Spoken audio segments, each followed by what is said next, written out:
Привет всем хорошим людям, добро пожаловать на канал Custom Truck. На улице зима, и в этой серии мы будем перемещаться не только во времени, но и в пространстве. Для начала я хочу поблагодарить вас за поддержку на Boosty. Если у вас есть желание получать оперативную информацию о том, что у нас происходит на базе и в целом какая движуха у нас, вы можете подписаться на Boosty и тем самым получать коротенькие видео раз в 3-4 дня о том, где мы, что мы и чем мы занимаемся. Изучая ваши комментарии, я, конечно же, спешу заняться нашим проектом ZIL-130 Автокран. Хочется уже поскорее посмотреть, чем он дышит, насколько он живой и вообще реально ли его реанимировать. Сегодняшнюю серию мы начнем с того, что мы переместимся на 3 недели назад. И я вам сейчас вставлю небольшой обзор, который мы сняли с Димой в момент, когда пригнали этого зилка. И вы поймете, что нам досталось. И я, конечно же, тоже с удовольствием посмотрю этот момент. Потому что состояние, не супер, естественно. Но, я думаю, для наших целей, для целей нашей базы, это оптимальный вариант. Небольшие вложения, его не жалко будет, что он будет стоять. И одновременно он нам будет помогать здесь разбираться с нашими насущными вопросами, которые всегда у нас возникают. Вот, таким образом, переносимся на 3 недели назад. Вам я желаю наиприятнейшего просмотра. Ну и, конечно же, пельмешки-печенюшки, все приветствуется. И обязательно не забывайте закинуть лайк. Давайте посмотрим хотя бы с большего, что нам досталось. Это кран КС 20, как там? 2561. Это кран КС 2561 на базе ZIL-130. Интереснейший аппарат. В чем его уникальность? То, что это механическая тачка. То есть весь привод крана, самой крюка, поворота, все происходит механически. От кардана, который идет с кома. Как это все работает, я пока не знаю, но, видимо, как-то работает. Будем разбираться вместе. Сегодня наша задача хотя бы показать вам немножко здесь, что как устроен. Что мы нашли здесь в первую очередь? 2 кардана. Кардан на задний мост и кардан на установку.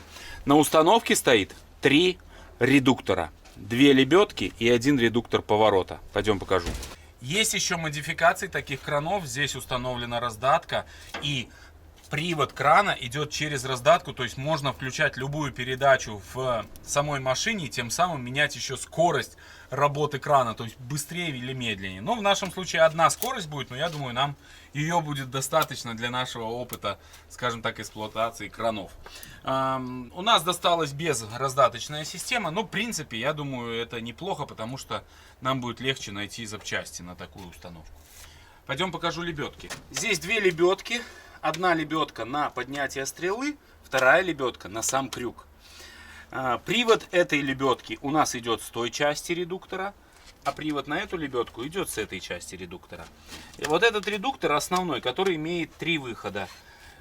Один на эту лебедку, второй на эту, а третий выход вот на редуктор поворота. Здесь внутри стоит шестерня, и вот таким образом эта стрела поворачивается, и вот этот редуктор управляет этой стрелой. Все, конечно же, такое закисшее, страшненькое, но я не знаю. Оно выглядит как рабочее, так интересно все это дело. Какие-то концевики, какое-то тут все, бляха. Смотришь на это, чуть страшновато. Вот, будем разбираться, я думаю, вместе с вами. Пойдем посмотрим, что у нас там с мотором. Вообще, чего не хватает и насколько он разграблен. На некоторых таких кранах еще есть гидравлический вариант. То есть опоры гидравлические, а установка механическая. В нашем случае нам не особо повезло, у нас обычные механические опоры. Но они подпружинены, поэтому достаются они очень легко и опускаются тоже легко. Единственная проблема — это вот эти винты. Винты эти надо как-то разрабатывать. Я думаю, мы сваркой погреем, газовой горелкой, и все, они разработаются. Это фигня. Пошли посмотрим мотор. Тоже много вопросов. Что у нас по мотору? Здесь я вижу, что не хватает проводов. Факт. Так. Какой-то косяк с компрессором. О, кто-то открутил гайку, видимо. Да. Кто-то открутил гайку. Так, остальное, что там вот нужно разобраться. Фильтр снят. Газ непонятно, как здесь устроен. Педаль отсоединена. Здесь же газовать можно и с установки с самой. Вот, поэтому Интересно, как это все здесь реализовано и работает ли. Там внутри вижу какие-то семена, какая-то грязь, поэтому тоже могут быть приключения с этим делом. Ну и по поводу, вращается ли мотор, я до последнего, если честно, боюсь смотреть это. У меня какое-то странное чувство нехорошее есть. Ну, вот так. Здесь вроде все на месте, нету центрального провода, бобина есть. Ну, посмотрим, удастся ли нам найти искру и победить данный агрегат. На самом деле он достаточно неплохой. Единственное, очень сильно покрыт вот этой вот мхом. Ну, отмоем, будет красавец. Еще нам нужна вот сюда форточка. Может, у кого есть, ребята, нужна будет помощь. Здесь внутри в родной краске машина, все в оригинале. Также нам в подарок досталась панель от МАЗа. О, Дима, здесь книга есть. Нашел артефакты. Безопасная эксплуатация грузовых кранов. А, так это нам не надо книгу. Безопасная эксплуатация грузовых кранов. Так, в бардаке что здесь у нас? Ничего особенного. Да. КамАЗ. Система КамАЗ. Газ газуется. Сцепа выжимается. Тормоз, конечно же, не вкисший.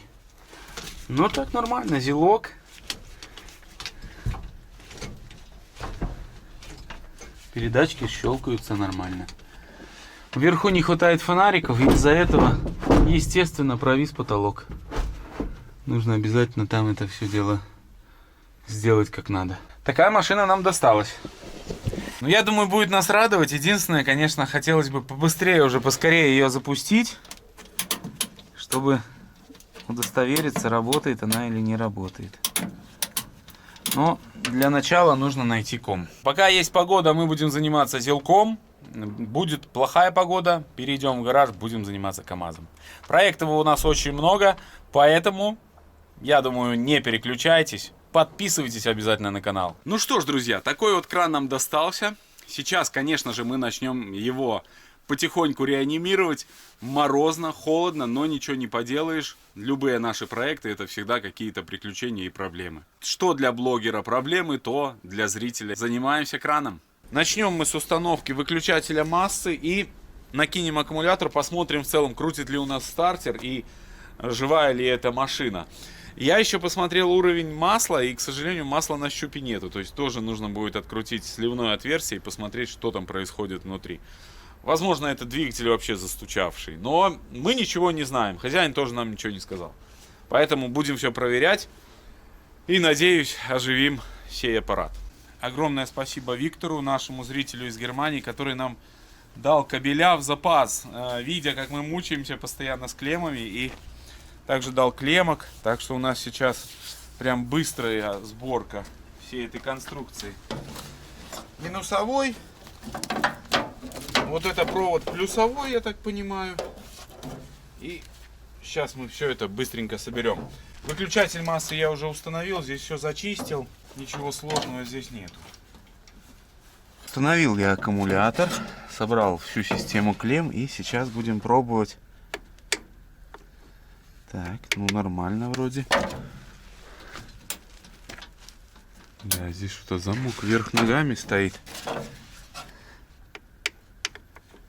Да, ничего тут не искрит. Походу печаль будет. Ну попробуем.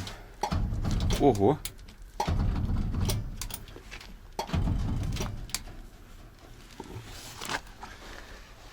Что я не пойму, крутит он? Типа не крутит, может аккумулятор у нас слабый.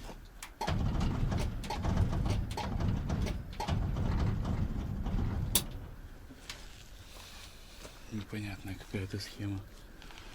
Ладно, сейчас посмотрим. Может другой аккумулятор попробовать. Ну это хороший аккумулятор.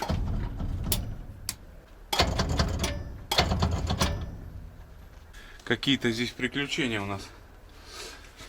Ну что ж, будем потихоньку разбираться. Здесь я вижу какой-то ЧОП. Да. Серьезно здесь все. Здесь крантика не хватает. Трамплер.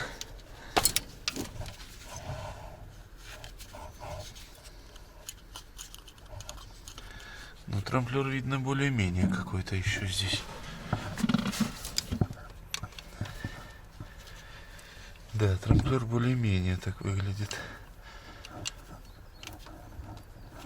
Привод есть. Ну, посмотрим. Конденсатор отключен. Да. Нюансов здесь, конечно, очень много.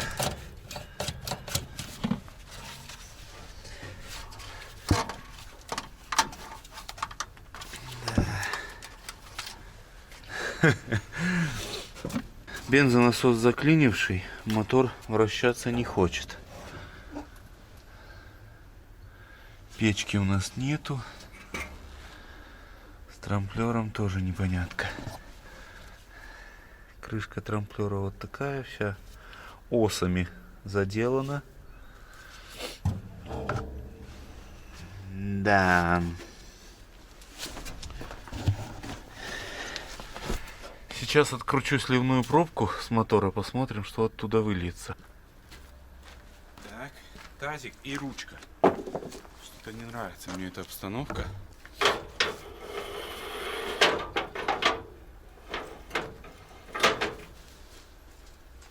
Ого. Ого.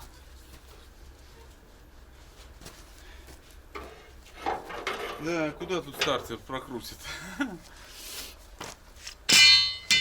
Блин. Ладно, сейчас выкрутим свечи, зальем в цилиндры солярочки. Ну, такая себе обстановка пока что моральная. Ну, давайте посмотрим, что у нас там в поддоне. Судя по звуку, там сухо. Бля. Ну почему тут сухо? Ёпрст, ну. Ай-яй-яй.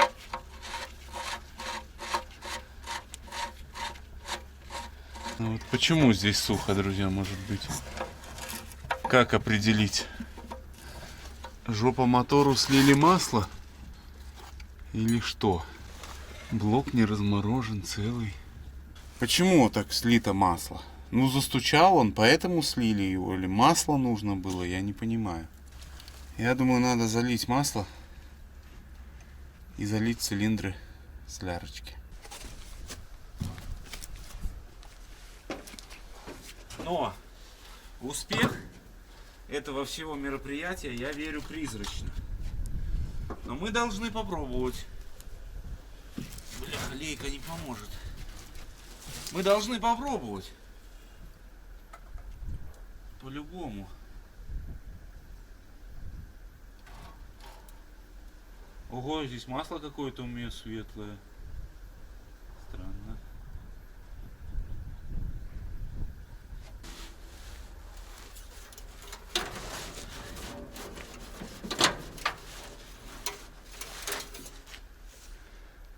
Все, масло на щупе появилось. Полно пишет, так что нормально все. Все, выкручиваем свечки. Свечи вообще не зажаты. Это тоже меня смущает. Возможно, их сюда просто закрутили и все.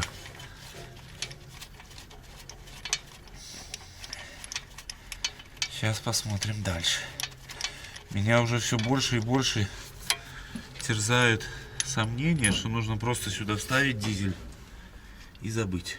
Набрал солярки в канистру и сейчас налью в цилиндры и посмотрим, что он нам покажет. Наш этот мотор. Но я, если честно, уже очень сильно сомневаюсь в успехе. Куда ни посмотришь, везде вот такие прокладки, видите, вот. Здесь под помпой такая же корявая прокладка. Чопы эти все. Ну, помпа типа хорошая стоит. Здесь прокладка тоже некрасивая. Ну, одним словом, нюансов очень много.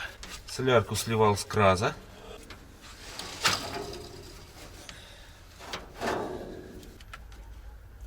Вот, сейчас мы прольем, здесь все будет четко.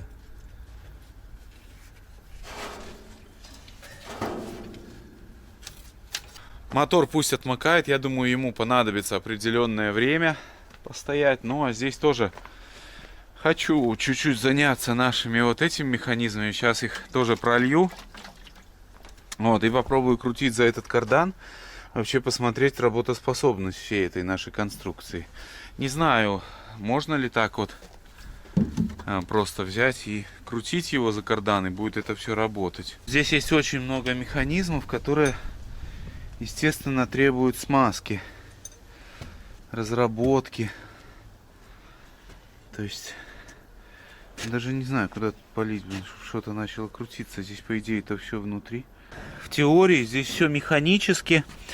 Вот здесь стоит редуктор. Вот он выходит под 90 градусов, который запитывает наш основной редуктор, вот этот вот. А из этого редуктора, если мы переключаем рычаги, переходит привод либо на поворот, либо на лебедку, либо на вторую лебедку. А еще у нас необычный кран. И может у кого-то есть там специалисты или литература. У нас стоят две разные лебедки. У нас необычная кабина, она с ровными стеклами. Основная масса кабин с разными стеклами. И передняя часть кабины у нас тоже стекло большое и очень маленькое. А в основном пополам разделена кабина.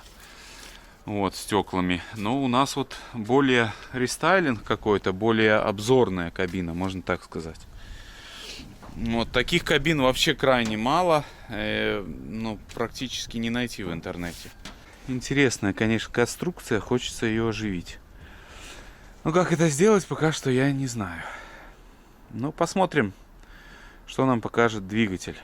Поворотный круг здесь смазывается, вот вижу. Вот какая-то деталюга.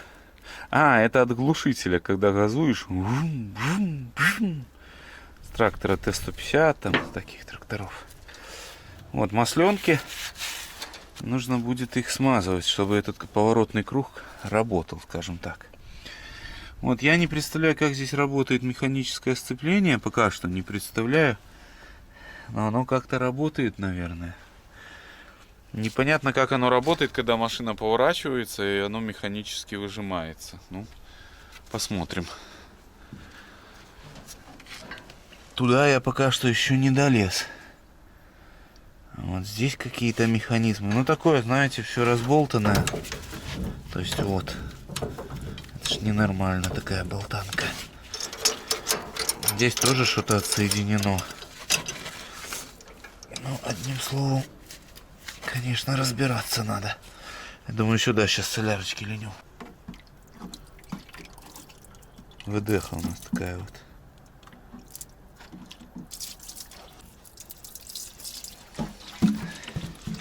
Ну вот, пусть отмокает.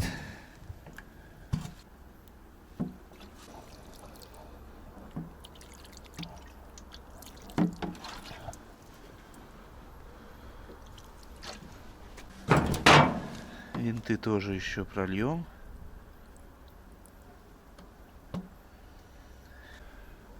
Этот, кстати, по-моему, единственный, который крутится. Не этот, ну какой-то у нас крутится. К сожалению, обслуживать нам приходится не только автомобили, которые у нас стоят в гараже, но и автомобили, которые мы используем в повседневной нашей движухе. Для нашего Volkswagen я выбрал масло, проверенное временем, от компании Liqui-Moly. Данное масло оптимально подходит по всем параметрам для моего двигателя, поэтому я, не сомневаясь, остановился именно на этом масле.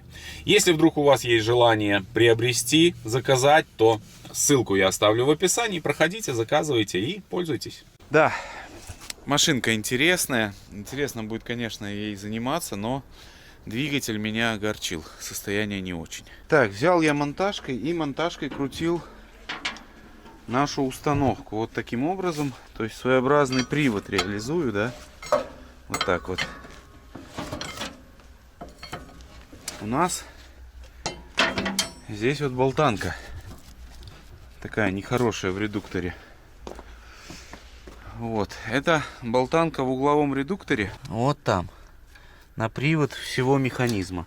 Там редуктор под 90 градусов. И вот он приводит нашу основную вот эту редукционную коробку. Вот. Здесь я уже определил. Это вот реверс у нас. Ну, наматывает лебедку взад-вперед. Ну, любую из лебедок.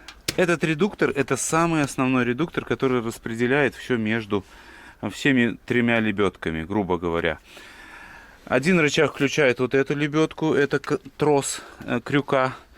А второй рычаг в одном положении включает поворот, а во втором положении включает подъем стрелы. И вот у нас вот здесь, на этом валу, чуть-чуть какая-то путаница. Рычаг плохо включает. Сейчас хочу вот крышку открутил и посмотреть, что же там не так.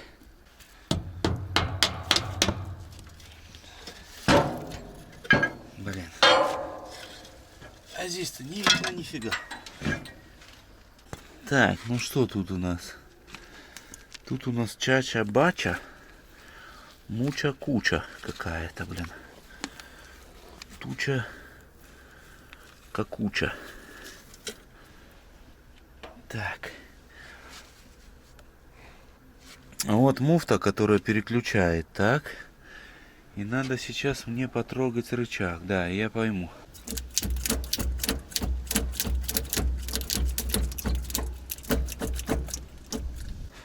Там работает, а здесь какая-то фигня. А, здесь вся шестерня ездит. Ёпарасоте. Я понял. Семен Семенович. Здесь вся шестерня это ездит.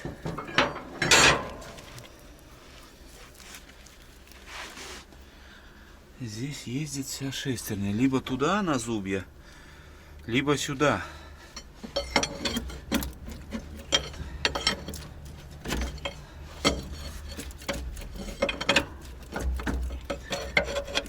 Конечно, в такой чаче она...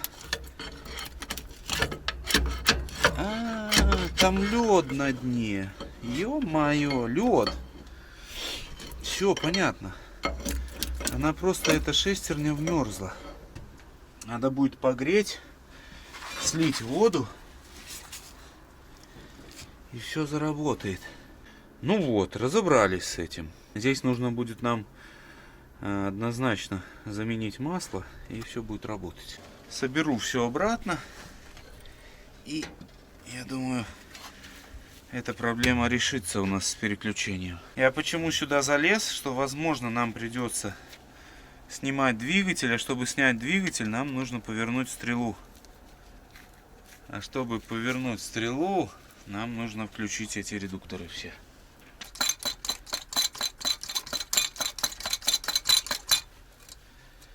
Сейчас погреем наш редуктор и сольем масло оттуда.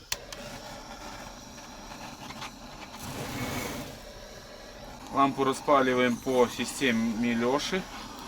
Нагреваем спираль. О, моментально.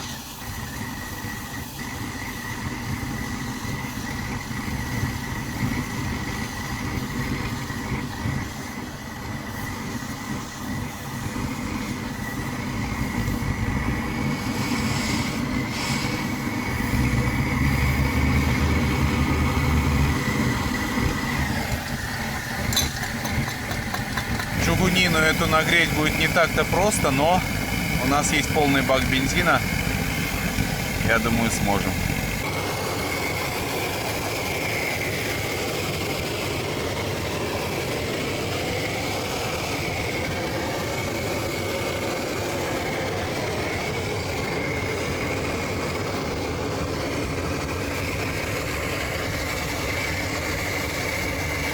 Грею, друзья, но пока что результат призрачный. С этой стороны разогрел, а вот с этой лед. Никак он не хочет таять. Воды очень много. Вот эта вода.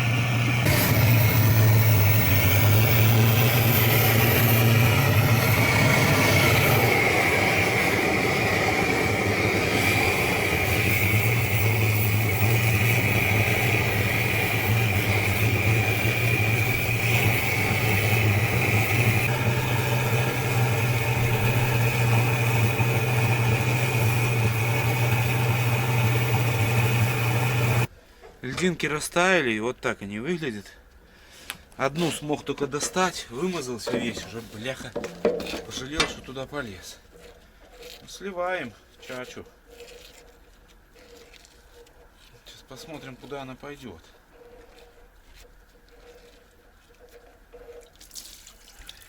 Во. Ну, тепленькая. То есть все-таки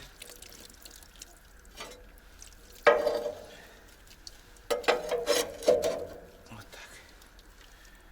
Все-таки что-то мы там растопили. Посмотрим, что конкретно. В чем вся фишка? Нельзя откручивать сливную и разогревать, потому что все вокруг вытекет масло, а льдина как была, так и останется, и ее потом не растопить. То есть сначала нагреваем, а потом только сливаем. Что-то у нас там заткнуло уже. Давай. Ну, веселуха полная, друзья.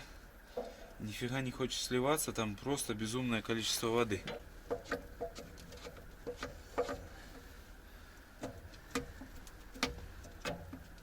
Вот так выглядит там, друзья.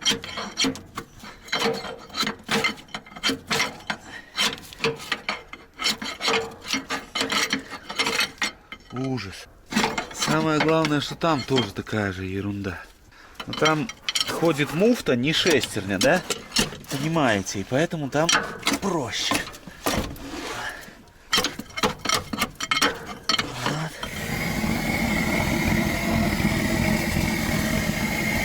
Наверное, это опасно, но варианта у нас нет. Если что, крышкой просто закрою и все.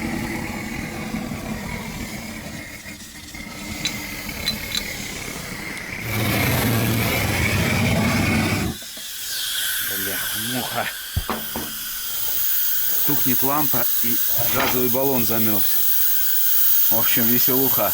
В общем, я весь в этой чаче. Это ужас какой-то, но вот так все это выглядит, и пока что не могу я слить. Чуть-чуть не хватает мне температуры. Вот, затапливаю опять нашу лампу и будем продолжать. Еще кусочками льда вот так подпирается это все дело и не хочет вытекать. Но лед почти раздолбал весь, так что сейчас уже победим. У меня все готово. Залил масло, слил воду, пролил маслом. В общем, я думаю, редуктор теперь будет работать. Но я надеюсь, вы поняли механизм. Вот эта шестерня постоянно крутится. Здесь теплое все внутри. Эта шестерня постоянно крутится, вот это. Здесь, если мы включили первый рычаг, то подключаем вот эту лебедку. Второй рычаг, если вперед, то подключаем поворот, если назад, то подключаем подъем стрелы, вот эту лебедку. Все предельно просто. Единственное, нужно разобраться еще нам с тормозами, потому что здесь тормоза, которые тормозят эти лебедки. В общем, это еще очень сложная задача. Ну а здесь реверс, то есть вперед либо назад вот эта шестеренка крутится, и соответственно все это происходит. Так что я отправляюсь домой, просто уже вот такой я весь грязный, в негроле весь. И, ну, чтобы вы понимали. Вот, пойду отмываться. Сливную закрыл, масло залил, масло здесь отработка. Сейчас закрываю этот лючок, и все, про эту деталь мы забываем, и все у нас будет работать, я думаю. Вот так, видите.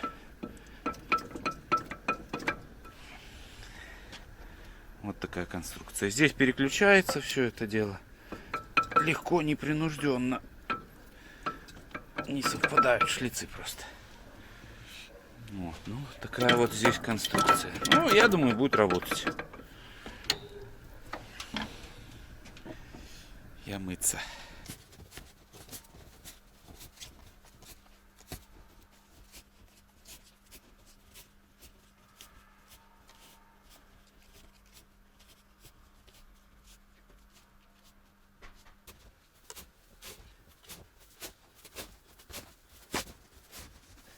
Друзья, снег выпал внезапно, неожиданно зимой, как снег на голову, и все засыпало. Наши проекты выглядят вот так, все завалило снегом. Вы видите следы мои, это я пытался пробираться, чтобы прокрутить двигатель. Сейчас расскажу. Что я хотел вам рассказать. Периодически, пока машина стояла здесь, ну вот прошло, наверное, неделя, да, я раз в 3 дня подходил и ручкой делал вот такие движения, то есть всем своим телом пытаясь провернуть мотор. И в один прекрасный момент что происходит? Я такой подхожу, и происходит обламывание вот этих кусов. Вот. И я, в общем, не знаю как, но типа вот так вот. И, в общем, делаю сальто вокруг себя. Ну, я не знаю, как, что там было конкретно, но я очень сильно ударился в бочину, здесь непонятно все. И я такой подхожу, как... Это вообще ужас. И вот сделал такое сальто, но не понял, что... Ну, хорошо был снег, и поэтому я как бы сильно не повредился. Единственное, видимо, об эту часть ручки все-таки ударился. Вот, но двигатель у нас проворачивается на 180 градусов примерно и клинит. Возможно, он клинит в лед, который в поддоне. Я-то пробку открутил, но внутри я не смотрел, может там лед, блин. И я вот что-то засомневался. Возможно, он в лед упирается, этот мотор. Сам не пойму. Теперь, по идее, нужно слить опять масло и перепроверить этот лед или что, я не знаю. Либо открутить сливную и, возможно, не потекет масло. Поэтому сейчас вот этим займусь, чтобы проверить свою теорию. А также нужно сделать ручку, чтобы я мог пользоваться опять заводной ручкой. Здесь обычный болт, и поэтому произошел такой казус. Забил новый я болт, обычный болт на 10. И сейчас хочу посмотреть, будет ли эта схема работать. Видимо, не будет. Что-то я тычу, не могу попасть.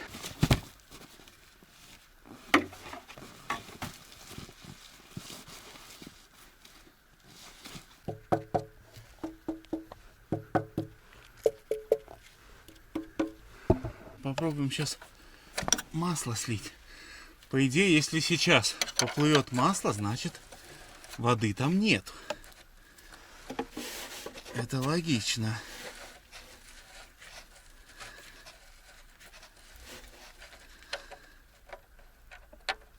Да, плывет масло.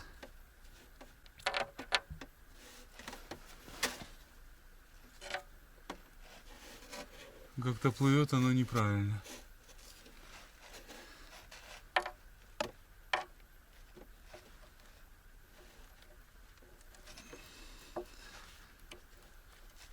Да, там что-то есть. Масло я слил, и я чувствую, что там, вот когда палец вставляешь, что там что-то непонятная субстанция, типа тряпки. Может, масло там свернулось, я не знаю. Но факт то, что там что-то есть. Поэтому скидываем поддон, по-другому никак. Многие из вас скажут, что Дима, зачем? Тебе это надо, дождись хорошей погоды. А мне не терпится, мне хочется знать, что у нас здесь и как. Но, да и хорошей погоды нам пока что в ближайшее время не видать. Поэтому скручиваем поддон. Я думаю, здесь минуток за 20 я его сделаю с прогревами в гараже. Так что сильно можно не переживать по этому поводу.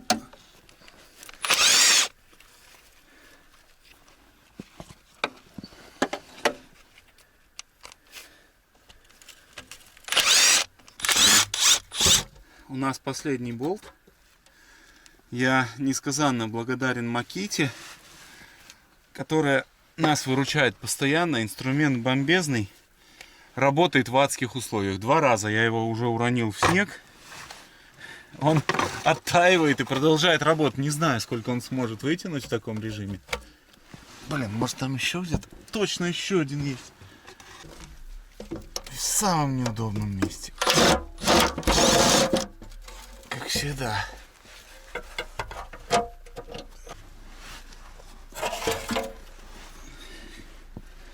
Ну что ж, друзья, зря я проделал эту всю работу, потому что пальцем я чувствовал вот эту сетку через сливную пробку и не мог понять, что это такое. Но в поддоне здесь все нормально, чуть-чуть есть грязи, но никакой проблемы здесь нету с льдом или еще чем-то. Поэтому у нас цилиндры где-то упираются в все-таки ржавчину, скорее всего. Ну ладно. Продолжаем наши эксперименты. Наверное, сейчас поддон закину обратно и зальем еще солярочки в наш двигатель. Так, ну поддон очистил, все, внутри там вытер. Сейчас будем ставить его обратно. Сеточку на заборнике тоже прочистил. Она, кстати, не забита, ничего абсолютно. В хорошем состоянии. В головку набил снега. И таким образом удобно. Чик. И наживляешь сразу. Так что есть свои плюсы и в зимнем ремонте. На улице минус 10 сегодня. По ощущениям чуть меньше. Видимо, из-за влажности определенной. Но все равно холодно. Да, конечно, в таких условиях оживлять технику это прям, наверное, неправильно.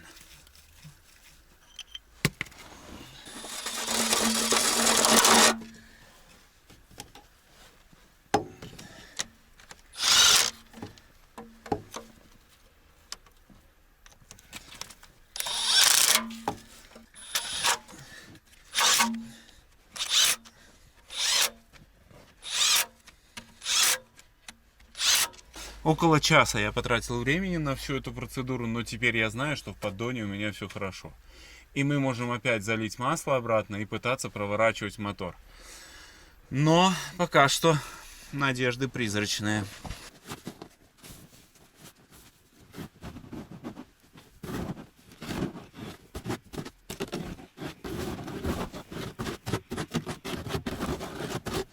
А вы, друзья, так счищаете снег с вашей девяточки? Делитесь вашим опытом.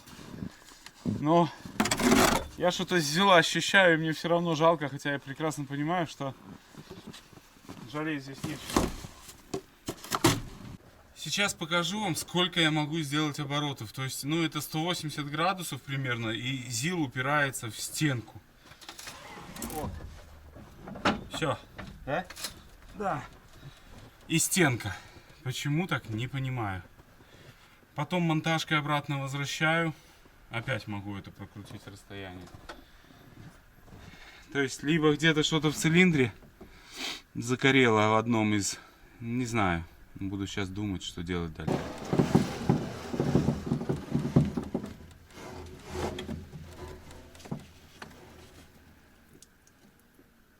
Принял я решение все пролить солярой. Набрал 5 литров во все цилиндры, даже в карбюратор налил. Думаю, пусть будет. Пусть будет.